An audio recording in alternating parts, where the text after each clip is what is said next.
So I received this question today. It was a call from a client. What happens to your Medicare coverage if you decide to return to work? The answer is going to depend on whether you work for a large employer or a small employer. So if you work for a large employer, that means that there are 20 or more employees.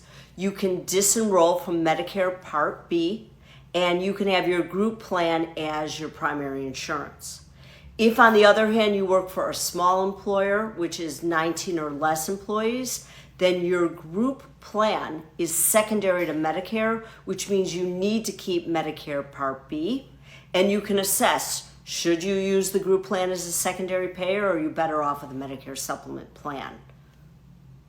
So if you fall under scenario number one, where you work for a large employer, then what's going to happen is you're going to have to fill out form CMS-1763.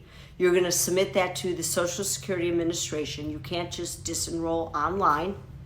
And then in the future, if you end up stopping work again, then you will have what's called a special enrollment period where you can re-enroll into Medicare Part B. You'll have actually a 8-month window where you can do that.